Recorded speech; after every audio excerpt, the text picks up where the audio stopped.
Welcome to The Explainer. Okay, I am absolutely thrilled to have you here today because we are diving into something deeply, deeply fascinating.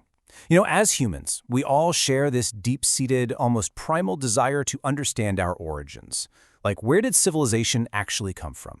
How did we go from wandering hunter-gatherers to suddenly building massive cities, writing complex laws, and studying the stars? Well, today we're looking at an ancient Mesopotamian answer to that exact question. And let me tell you, it is far stranger and honestly way more wonderful than you might expect. We are exploring the mystery of the Apkallu, the ancient sages of the deep. Let's get right into it. Okay, let's dive into this. There's this incredibly bizarre Neo-Assyrian relief dating all the way back to between 865 and 860 BCE. It was discovered at the Temple of Ninurta at Nimrud in ancient Mesopotamia. It clearly depicts a man, but he is wearing the head of a fish, literally like a hat, with the scaly skin draping down his back like this majestic, scaly cloak. Naturally, for archaeologists and historians, this striking visual immediately begs the question, what exactly does this strange, protective fishman spirit represent? Well, to figure that out, we have to look at the historical texts that these cultures left behind. To understand what the ancient people actually believed about these creatures, we've got to turn to a guy named Berossus. He was a Babylonian priest of the god Bel, writing around the 3rd century BC. He wrote this incredibly comprehensive history of Babylonia, and his descriptions are just so vivid they honestly border on comical. He describes a literal monster emerging from the Erythraean Sea, which is what we now call the Persian Gulf. He says the creature's whole body was a fish, but tucked underneath the fish head was a human head. Oh, and it had human feet joined to its tail. But here's the kicker. It spoke with a perfectly normal human voice. Section 1. Who were the Apkallu? So the creature Berossus described belongs to a very specific group of mythological beings.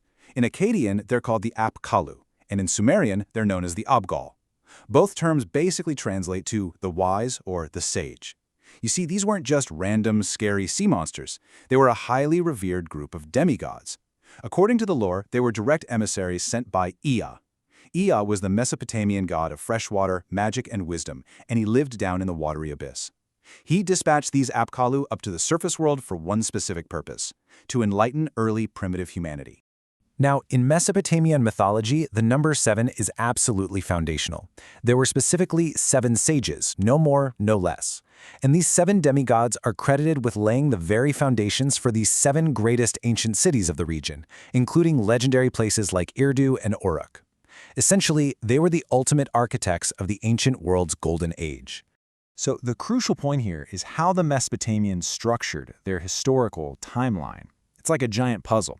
They basically divided history into 2 very distinct eras, separated by a massive, catastrophic event, the Great Flood. Before the flood, you had the Apkallu, the divine, part fish, part human demigods who directly interacted with the early kings. But after the deluge completely wiped the slate clean, the era of demigods was over. Post-flood, the sages were entirely mortal humans, known as the Uanna. It's really a brilliant way of linking a mythical, magical past directly to the grounded historical reality of actual human scholars. Section 2. Oannes, the first sage. His name in ancient Sumerian was Uanna, but thanks to those Greek translations by our historian Berossus, he's most famously known today as Oannes. And Oannes had this incredibly strict, completely strange daily routine. According to the ancient texts, he would emerge from the Persian Gulf every single morning to converse with humanity and teach them. But here is a super surprising fact. Despite hanging out with humans all day, he never ever ate their food. He completely refused earthly meals. And as soon as the sun set, this amphibious sage would turn right around, plunge back into the sea, and spend the entire night down in the watery depths. The ancients actually used these sages to legitimize their rulers. By using historical records like the Uruk List of kings and sages, they perfectly paired real, historical, or even semi-mythical kings with specific sages. So King Elorus gets Oannes. Later kings get subsequent sages all the way down the line to King Xisuthros, whose reign neatly coincides with the Great Deluge. It was an incredibly clever political and cultural tool. It allowed Mesopotamian kings to essentially claim that their lineage and their royal advisors were directly connected to the divine, pre-flood origins of the world. Section 3. Wisdom from the deep. According to the lore, before Oannes showed up, humans were living, and I quote, without discipline and order, just like animals. Oannes changed all of that, practically overnight. He delivered the entire blueprint for civilization. We're talking letters and sciences, complex laws to govern society, geometry for drawing borders, and the actual secrets of agriculture and city building.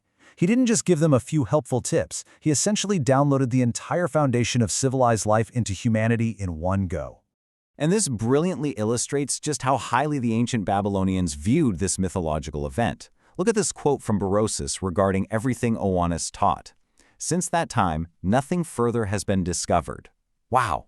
I mean, the ancients genuinely believed that this fishman literally taught them everything worth knowing. Every single piece of math, every law, every architectural technique. They thought it was all just an inheritance from this original divine download of information. No new inventions, just preserving what the sage gave them. But Oannes didn't just teach practical, everyday skills like farming and math. Oh no, he also delivered their theology, the literal history of the universe. He taught humanity the ultimate Mesopotamian creation myth, known as the Enuma Elish. He explained that in the very beginning, the universe was just this endless darkness and chaotic water. Creation only happened when the god Bel, or Marduk, violently confronted the chaotic sea goddess named Omarka or Tiamat. Bel literally cuts her in half. He uses one half of her body to form the earth and the other half to form the sky. So it's this incredibly visceral story of divine order slicing through and ultimately conquering primordial chaos. In the world of chaos that existed before that creation? Oh, it was wild. İNAL described a bizarre, chaotic bestiary of creatures that swam in those dark waters before Bel brought order to everything. We're talking men with 4 wings and 2 faces, animal men with goat legs or horse bodies, basically ancient centaurs. There were bulls with human heads, and honestly, my personal favorite, dogs with fish tails. And according to Berossus, images of these impossible chaotic chimeras were actually preserved side by side right inside the real-world Temple of Bel in Babylon. Out of this crazy chaotic creation story comes a really profound Mesopotamian belief about human nature. After the earth and sky were finally separated, the gods needed beings to inhabit it all. The myth states that one of the gods actually willingly allowed himself to be decapitated. The other gods then took his flowing, divine blood, mixed it with the mud and earth, and fashioned humans out of it. Because we are quite literally made of earth mixed with the blood of a god, we uniquely share in the god's wisdom. This, according to Oannes, is the exact reason why humans possess intellect and reason in the first place. Section 4. Legacy of the Sages. So the Apkallu survived long past the fall of the Babylonian Empire. They eventually morphed into what we call apotropaic household protectors. People would literally bury little fishman figurines under their floorboards to ward off evil spirits. Their mythic legacy also likely influenced major biblical texts, like the story of the Nephilim in Genesis and the ascension of Enoch. Fast forward to today, and you will find Awareness's visual DNA sprinkled through 19th century art, like the works of Gustave Flaubert. And of course, the concept lives on in our modern pop culture depictions of mermaids and tritons. They never really left us. Now, what's really interesting about this is how the story of the Apkallu has a definitive, fascinating end in the Mesopotamian texts. In the poem of Era, the god Marduk actually banishes the 7 sages back to the Apsu, those deep subterranean waters, and he tells them flat out, you are not to come back up. The magical age was officially over.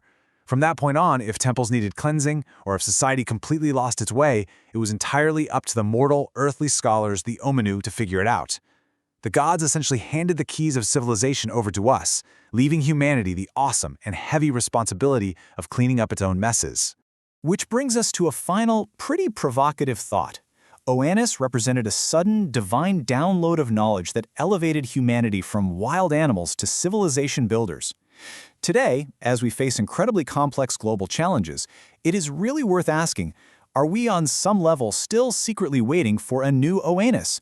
Are we just hoping for some external force, whether that's an advanced AI or maybe visitors from the stars, to suddenly emerge from the unknown and hand us the next great leap in civilization?